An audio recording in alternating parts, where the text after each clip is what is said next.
Welcome to the Reinventing Education podcast. This is a podcast for anybody who's interested in reinventing what education is. I'm Rob McLeod, and as always, joined by Brendan O'Leary. Good day, Brendan. Good day, Rob. So today is kind of a fresh beginning. I guess for those who've been with us, we're almost a year into this podcast now. And you and I, about a year ago, entered into a big inquiry into the nature of education, where it's at, and how we can fundamentally change it. And we've been trying to create a bit of a map as we've been going to do that. Stuff that took us an hour to say a year ago, I think you and I now kind of have it nailed, and we can say it much more easily and clearly in just a few minutes. So today, I guess with this episode, is sort of a welcome to anybody new and a hope that we can kind of bring you up to speed with our narrative about reinventing education rather quickly, to save you going back through some of our older episodes and taking an hour or two at a time to get some of our big ideas. But also for the people who have been with us up to this point, sort of a refresher, but also just kind of distilling down the most important aspects of our narrative, our map, and helping to launch into our discussion about the health in the different values in education. And we've realized, as you and I were trying to do that we needed to go back and retool a few of our initial pieces of our map. Yeah, I think the big change that we'll see here is that the words we were using to describe the four values, those were working pretty well when we were describing essentially the student to teacher, or directly related to learning, I guess, which is where we started. And it is key to our discussion. But as we've started to look at the idea of health, we have retooled some of those words slightly so to bring them more in alignment with a description of what the value for the wider community might be. And just before we get into our first big idea about the difference between reinventing education and the idea of improving education, our structure today is going to take on a bit of a new form, where rather than one big kind of like TED Talk blurb at the start and then us discussing it later, we're breaking our ideas into little pieces that we're also hoping to turn into little YouTube videos to share around on social media. So in this episode today, you'll hear sort of one big idea spread over maybe 2, 3, 4 minutes, and then Brendan and I discussing that. So let's get into that now. So our goal has been to open up a dialogue about reinventing school. And we believe that something is missing from current discussions about education that's kind of leaving us getting stuck and spinning our wheels. And that's the idea of having a map. The ideas in reinventing education are similar to having like Google Maps on your phone. So quick analogy for you. You're wandering around in a new city, and while strolling about, you get lost and you lose your bearings. Now, you can keep walking and see the city, but you don't necessarily understand where you're going. Thanks to an app like Google Maps or any other GPS, you can find your current location on the map. You type in the location you want to go to, and your phone will suggest different routes to get there. The map helps you orient yourself through the actual territory of the city, and Google Maps can even include data about traffic or other current conditions that might make certain routes more or less desirable. So the map of education that we are presenting on Reinventing Education is similar in this way. First, it will help you understand where you are. It can help point out different ways of moving beyond where we are, and it can also help give data about the current conditions around us. So in Reinventing Education, we are mapping out the necessary transition towards a new form of education system suited to our global context. And we believe that students deserve an integrative education, which will help them best navigate the global context and a world full of volatility, uncertainty, complexity, and ambiguity, or VUCA, as is kind of a common buzzword right now. So here's an important distinction. There's essentially two voices on educational change. And until you point out these two differences, it's easy to get the two of them confused with each other. Essentially, there's the Improve Education tribe and the Reinvent Education tribe. So let's compare and contrast them a little bit, because the difference is a really big deal to us. Improve, according to the dictionary, means to make or become better, and reinvent means to change something so much that it appears to be entirely new. Now, the Improve group is about taking what already exists and tweaking it to make it better and improve it. The Reinvention group, or the Reinventing group, is about making something new that is a better match to our current context. So the Improve education tribe is massive in size and in fact makes up essentially almost the entire voice on educational change. Most of what we see in the media or on our social media, via podcasts, blogs, YouTube channels, they're all attempting to improve education. They're attempting to improve what is. And there's a very small group of us, which we identify with, who are talking about reinventing education. Now, the reinvent camp wishes to go to the roots of education and re-examine our assumptions and be willing to produce something entirely new. Now, to be clear, those of us in the reinvent education group also wish to improve it, but we're kind of the belief that reinventing education will make education better in ways that simply trying to improve it cannot accomplish. And we believe that the well-intentioned tweaking and improvement does not give us the kind of education required for our youth and their ability to engage with our rapidly changing world. I'm going to use a slightly cheesy analogy here, but we'll go with this. Imagine a candle and an electric light next to each other. Now, what they have in common is that both are sources of light, and their purpose is to brighten the room or the space that they're in. Now, the ways that they generate light are very different, and historically, candles did come first. However, the electric light did not come from the continuous improvement of candles. The electric light came from reimagining what materials were considered necessary for the production of light. So to connect this over to school, there was one version of statewide mandatory education conceived of historically in Prussia in the late 1700s, and it's essentially just been tweaked over the decades and centuries since. However, much like the candle can be optimized to burn brighter and longer, an optimized wax candle will never become an electric light. The purpose of a source of light isn't to melt wax and burn wick, it's to illuminate a room. In education, we're kind of checking in with what unnecessary wax and wick we're holding allegiance to, instead of just reinventing some new form of education not based on the limits of the first historically conceived version. So I feel we're passing on only a dim glow of what's possible to our kids. And here we're proposing to find the new materials that would help us reinvent education into something far more responsive to the world around us now. We know the purpose of a source of light, so our next inquiry is into what's the purpose of school. Thoughts, Brendan O'Leary? First, Rob, you're definitely a good reader. all the words in the right order. But I think this is something that it is fundamental to what we try to address right from the very start, that the values that are currently in school, they are somewhat removed from the wider society. And so maybe they function well inside a smaller community, but we're no longer really preparing students for a life in the small community that they live in, the town, the village, even the city. If we want our children to have skills that will allow them to do things that are really opening as many doors as possible for them in terms of opportunities of how to live in this world, we need to be engaging with, like you said, that volatile and uncertain kind of state. And the way that we are suggesting we do that is to be able to develop yourself, your skills, so that you are able to be responsive to your own needs, the needs of the community. And we also therefore want schools that are not only teaching students to become responsive to their own needs and those wider ones, but also the school itself as an institution needs to be working with the same kind of mission. Way that you could visualize this is to think that as school first emerged in Prussia, it was at that point heavily responsive to an economy that was shifting out of feudalism and into capitalism. It was a society very different than ours nowadays.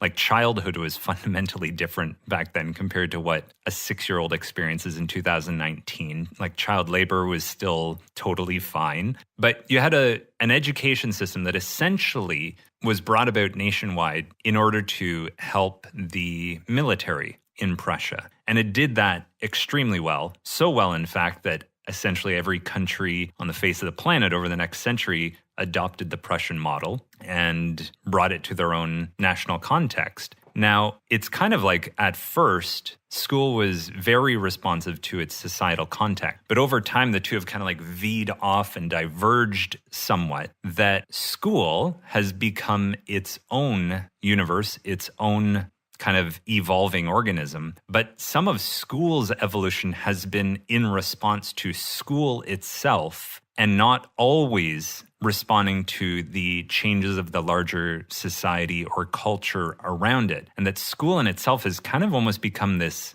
at times, in some ways, isolated entity that's now feedbacking on itself rather than responding to the larger needs of the community around it. And that's where our distinction of improving versus reinventing is vital and is the important starting point. Because what we're not talking about is taking this, I know I need to be really careful with the language here, but this kind of like cancerous or like malignant growth within education that's responding to itself. We're not talking about taking that and tweaking and improving it. We're talking about going back to the roots and saying, okay, given our current context, if we look at the world around us right now, the culture around us, the demands of life this year, what can we reinvent? What can we create new that's a better response to this, as opposed to constantly tweaking what already exists? And we're not talking about throwing the entire baby out with the bathwater, but we want to go back to some of these fundamental assumptions about what school is,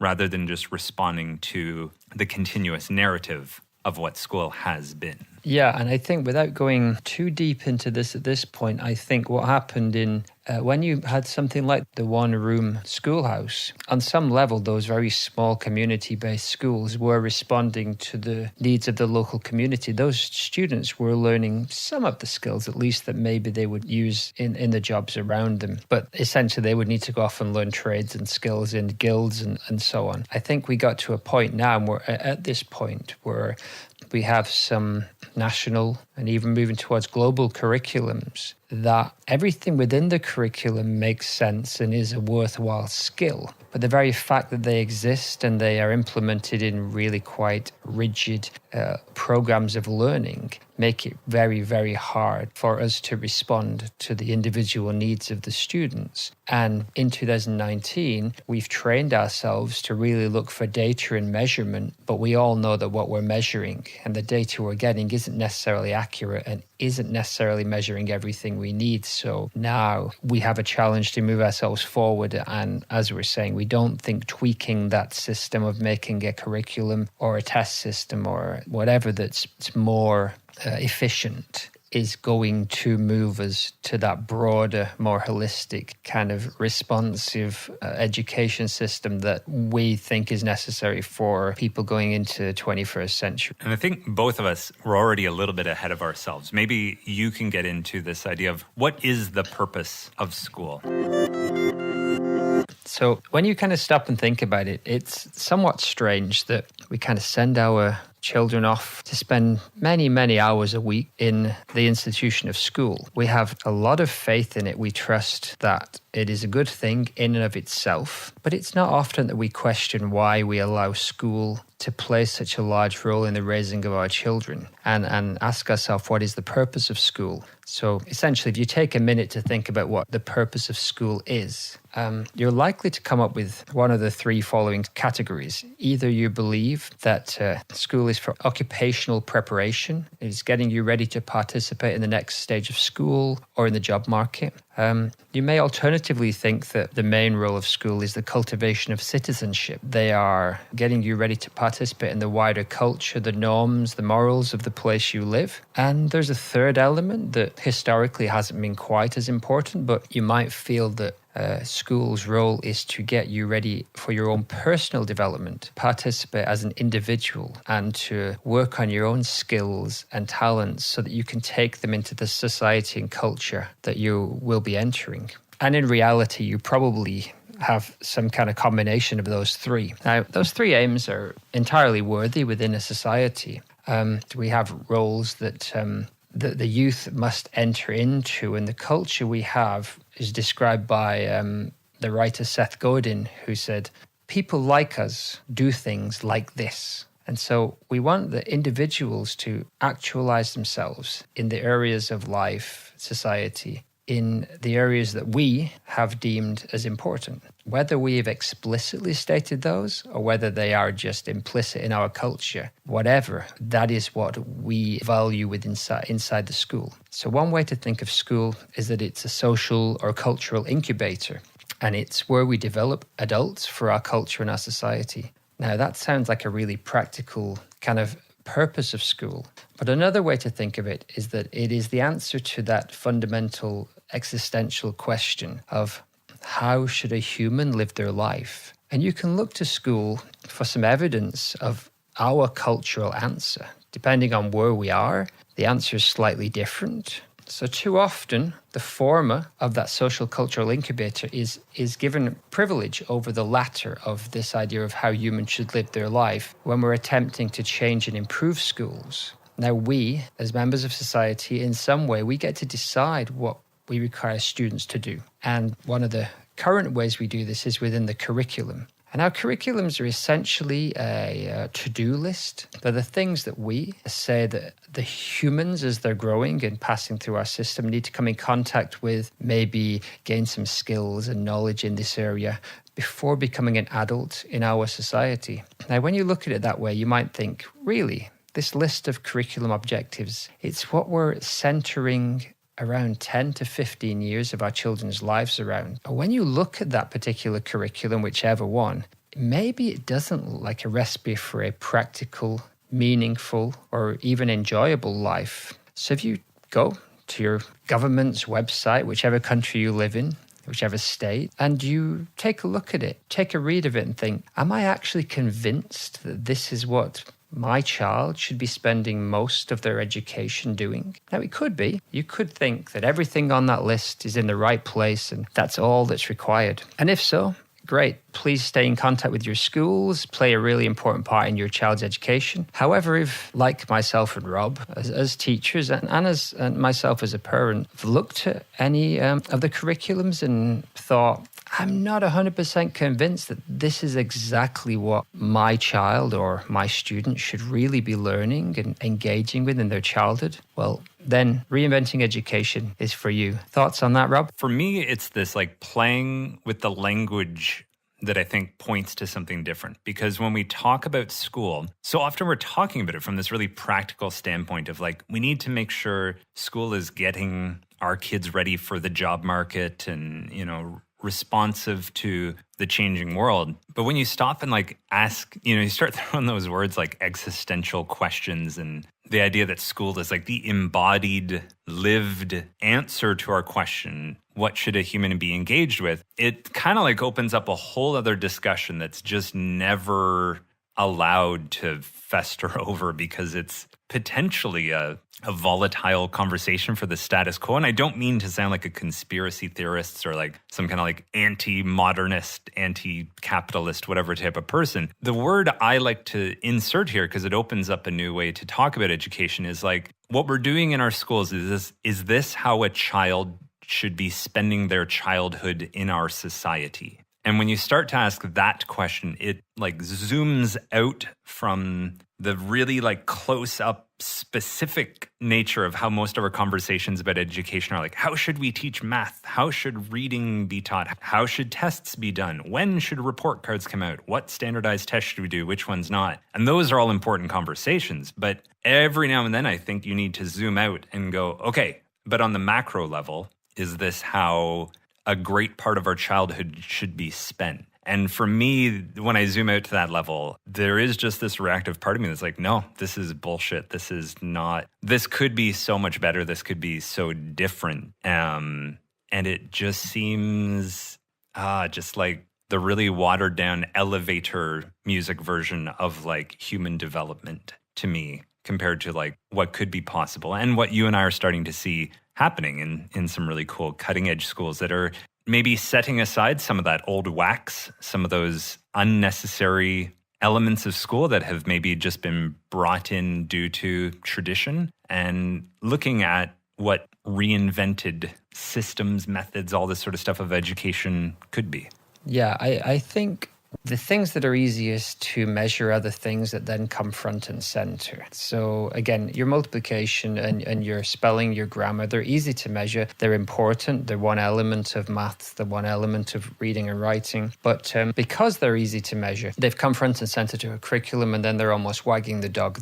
So we spend more time on that than we do on, say, the composition of pieces or the ideas that underpin pieces of writing. And so we're still trying to work out as a society and as communities of how do we broaden those horizons within school and not have everything that's not mechanical just as this kind of soft skills. So people talk about the soft curriculum or the hidden curriculum. And this is essentially all the stuff that we're kind of talking about on this podcast, that it's like, yes, so you're talking about how you problem solve and your metacognition, and you're talking about how you exist together and your social skills, your own personal path through and your own learning styles. And these are all becoming part of the possibilities. And now we're trying to dig into the practicalities of how to do that without losing those kind of measured parts.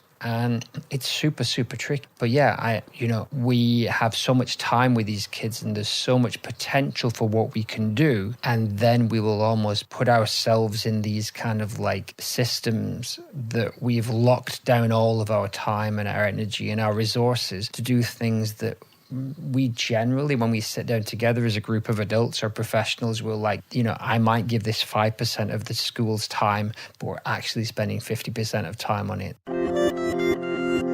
The preceding values all favored one of those three aims of school. What we are aiming to do is to say that they are all important, they're all valuable, and we need to make sure that we apply them to the student's life. It's using those three aims in a way that is best for the context of the individual student and the community as a whole.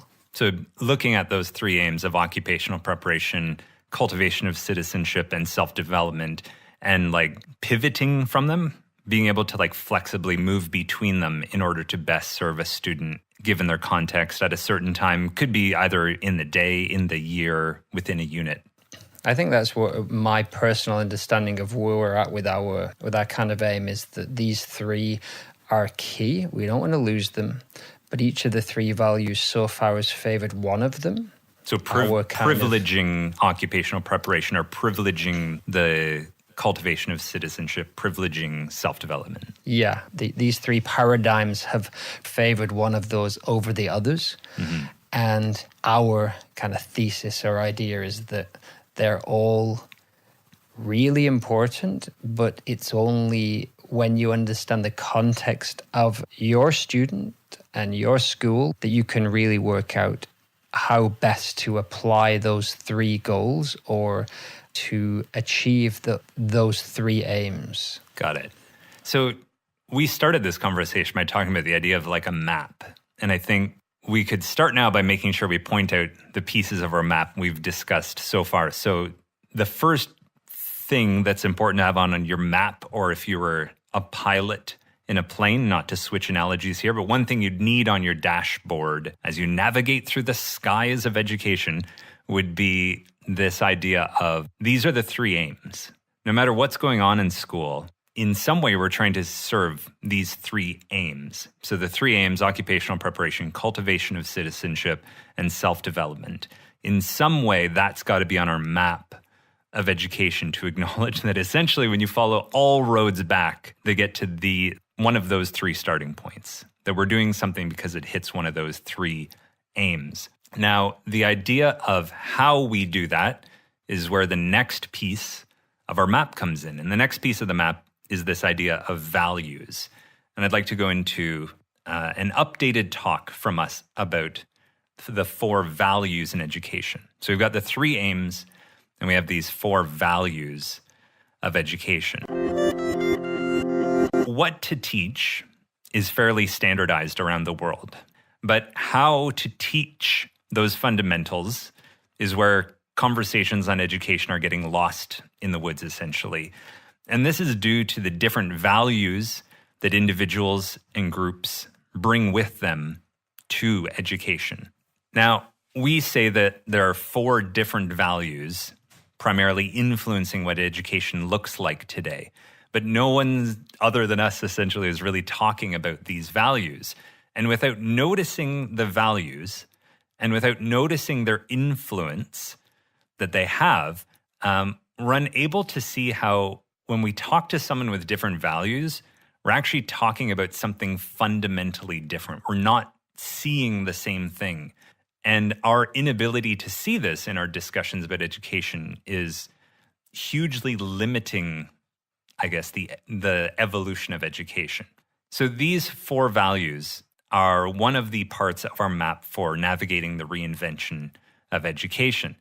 One way to think of this, just imagine 4 different sports happening on the same field. So picture a football match going on, a baseball game, a tennis match, and a round of golf. Now, each of these 4 different sports are played very differently. And, the difference between a football match, baseball game, tennis match, a round of golf, they have very different ideas about how you score points. Each of them has very different strategies. And essentially, they all have a different goal of their game they're trying to accomplish and how a winner is decided. So because we haven't pointed out that there are 4 separate games on the field, someone might just come along and see all this activity and try to give it a name. And they might just call it sports. They might just say sports are happening on that field. Well, in much the same way, we've lumped the 4 different values in education together, and we're just calling this mess of activity education, without seeing that there's fundamentally at least 4 different things happening on the field of education right now. And without teasing apart each of these 4 values, discussions on education get muddied quickly, and we get lost arguing about the use of a golf club on third base or the use of a tennis racket for hitting a soccer ball. So we've discussed that school has 3 aims, and they're often prioritized in the following order. Often, occupational preparation comes first, then the cultivation of citizenship, and then personal development. However, it's clear that there are different ideas about how to approach occupational preparation, cultivation of citizenship, and personal development, the 3 aims of school. And these different ideas are due to these 4 different values, different beliefs about what is important in life. 4 different values that inform how we organize ourselves, how we organize communities, our activities, and our systems. Now, the 4 values that we'll address come from 2 similar developmental models. So maybe you're familiar with these, maybe you're not. The first model is spiral dynamics, which was researched by Claire Graves and popularized by Don Beck. And the second being integral theory's stages of development by Ken Wilber and made popular recently by Frederick Laloux's wildly popular book, Reinventing Organizations.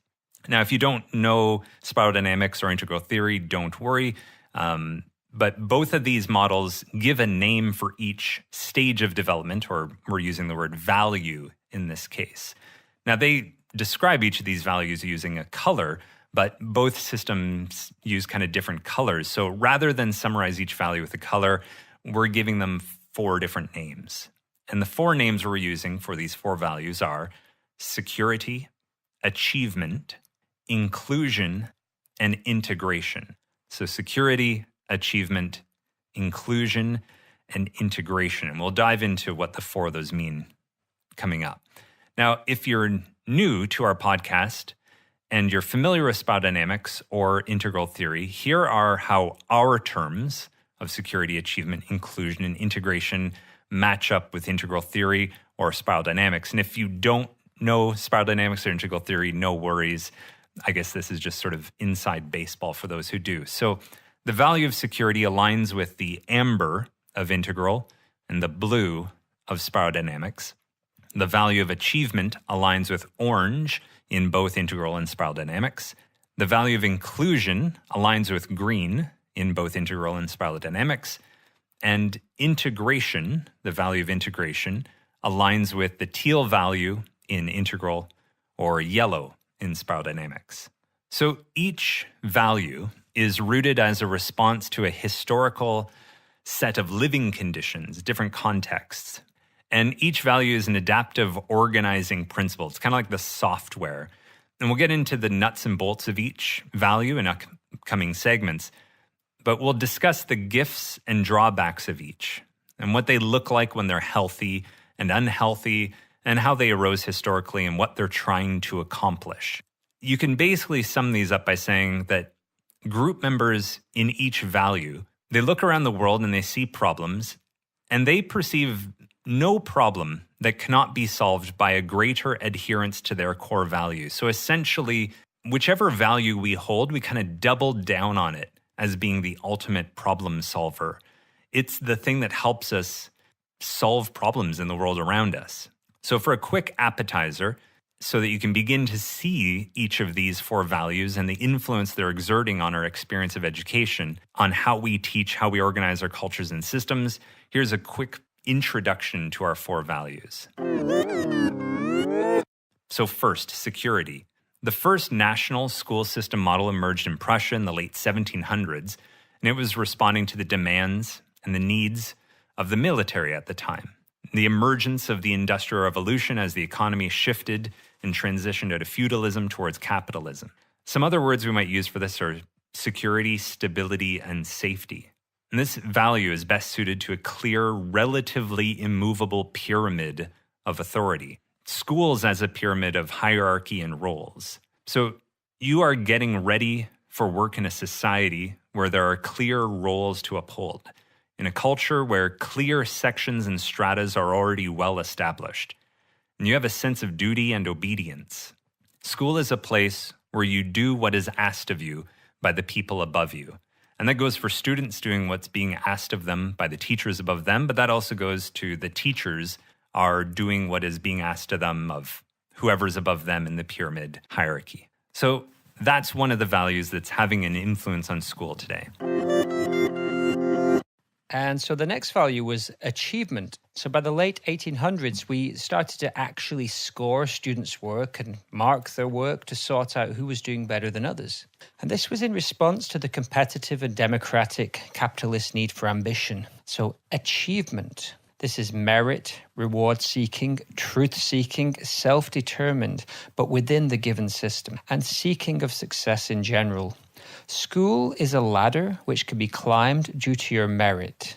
It's a meritocracy. It helps you to gain advantages, and it sets you up for where you are going to be filtered and end up in the next stage of your school life or in the workforce. Good grades in this system was a guarantee to open doors for you. You are getting ready for a workforce that rewards results and a culture where social mobility is possible, and you desire to achieve what you desire. The value still has the largest hold on informing education currently. And this is what we're talking about with mainstream schooling currently. What we're also seeing right now is the emergence of the next value, which we're calling inclusion, as a response to some of the shortcomings of achievement. So after a while, it becomes obvious that the achievement game hasn't been fair for everyone involved. And we've actually started to take apart how we conducted this one-size-fits-all game of marking students and scoring their achievement against a curriculum, which is a central component of the achievement value we just discussed. What is the point of school if it isn't relevant or meaningful to the student who is within it? So within the inclusion value, we begin to see more of a negotiation between what the teacher or school is requiring of the student and what the student wishes to focus on. And the inclusion value is in response to this socialist, postmodern, pluralist, deconstructivist, relativist paradigm, which has also emerged within the culture at large. Some other words for inclusion could be a focus on well-being or equality seeking. School, rather than being a pyramid or a ladder, becomes more of a circle where everyone has the right to be who they are and how they are. And you're getting ready for a workforce that values work that is meaningful and sustainable, and with an emphasis on the idea of promoting sustainable economies. And it's also in response to a world where that guaranteed ladder, the guaranteed results of getting good marks in achievement, isn't quite so solid. This is in a culture where the voicing of diverse perspectives and giving a seat to those who weren't at the table and consensus really matter. Within the inclusion value, you desire to keep an open mind, explore your inner self, and at times sacrifice your needs for the group's overall well-being. And in terms of education, this is more or less on the cutting edge of the improve school camp. Now, the final value we'll discuss is a value that is currently emerging, but is making up a very tiny percentage, probably less than 1% of what we're actually seeing in school. But it's a hint at this idea of the reinvention of education. And this is what we're fascinated by on this podcast. Yeah, and I think one term we've said is the baby's in the bathwater, and each of the three values there sees itself as awesome and without problems. What we are seeing here in this new value, which we call integration, is that we're deconstructing school and differentiating for ability and encouraging students. It was valuable, but the development of a wider range of human capacities is far more useful in this rapidly changing VUCA world. And VUCA, again, is a term that means volatility, uncertainty, complexity, and ambiguity. So as this inclusion value before was starting to give students more of their own say in their education, it's still not necessarily responding to the world. So this integration value is a response to what we might call a postmodern world, where we reintegrate what has been deconstructed. We put it back together and we aim to integrate the most appropriate elements of all the previous values in order to serve the development of the student as a human across multiple capacities, even those that traditionally were not given much attention in the security and achievement school systems. So we have, in those previous three systems of security, achievement, and inclusion, brought online a huge range of human capacities, but not necessarily at the same time and not necessarily given priority in the right place or the best for the context. And so this value of integration is really where we are digging further into that concept to see those few institutions, teachers, parents, humans who are working to develop this paradigm. What does it look like? Well, it's the coolest. It's the most interesting, most fascinating one because it's simultaneously rebellious and more professional than all the others put together, I guess. What does it look like? Well, essentially, that's what our larger conversation is going to be about. It's also been the conversation we've been having on this podcast. So if you're new to us, go back, check out some of our previous episodes. We've spoken to institutions, some different schools and educators that we feel are representing this integration value. We'll put those in the show notes. And I don't know. What should we say here, Brennan? Let's have fun with this. We're getting too serious. Here's what I would say before we settle down with a nice glass of pineapple juice. We've given names to these values, to these paradigms of school. I'm somewhat skeptical about anything that aims to describe all of humanity, but this seems to be a rule of thumb that at least works for this context. So once you've named it, you make it explicit. And then we're talking about these three paradigms, and I don't think that's generally how school is thought of. And so I think this idea is something that's worth exploring. And it also makes sense that the best school going forward is the one that takes the things from all of those paradigms that are really best for students in each of them, maybe we've thrown away some stuff from the other paradigms that was really good, but because it didn't really fit our agenda or it didn't seem to solve any problems for us, we kind of pushed it to one side. Those first terms we tried to use probably describe that thing that was thrown away to some extent, the self-discipline or the ambition or sensitivity. I think that's key, making this idea explicit so we can have a conversation about it. Yeah, and this is where I'm willing to say that our podcast is bringing an important piece to the discussion. We talked about the 3 aims of education: occupational preparation, cultivation of citizenship, self-development. This is incredibly vital because until you point out these 4 values, you don't see how they're kind of pulling the strings of everything that's going on. And the reason this is important is you can have a school that as a whole is attempting to embody or live out one of these values. And this is important to know. To go back to our map analogy from the start of this episode, if you don't know where you are, that's disorienting. You don't know necessarily which way to go. You maybe don't see the larger context of the layout of a city, let's say, for the sake of the analogy.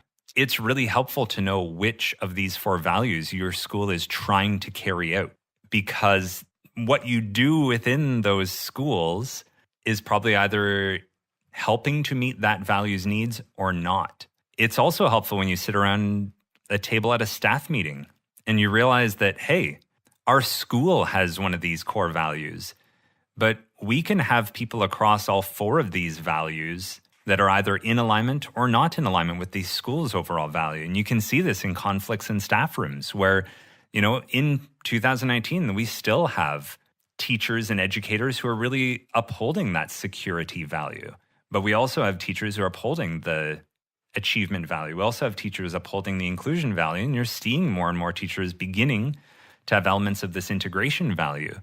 And you need to see these values in a staff room, to name them, like you said, so that we can begin to talk about them and that it's not happening unconsciously, but rather we can begin to move some of the conversations on education forward because we can actually talk about these things consciously and see where we are and where each of these values will get us or won't get us.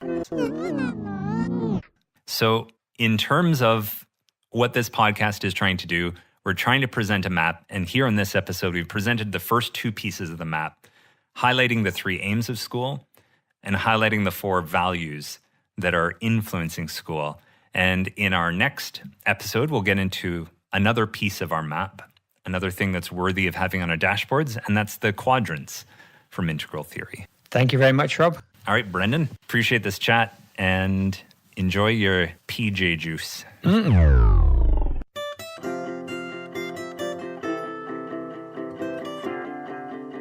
Thanks for listening. If this was useful or insightful, feel free to connect with us. We have a private Facebook group. Request to join and we'll let you in. We tweet reasonably interesting stuff on Twitter, and we animate portions of our podcast on YouTube. You can find us on Facebook, Twitter, and YouTube by searching Reinventing Education Podcast. We appreciate you liking, reviewing, or sharing our stuff online, but we're just as happy if you talk about the ideas you've heard here with friends or colleagues in person. From Brennan and myself, attention is a valuable thing these days. Thanks for having some of your attention on what we're saying.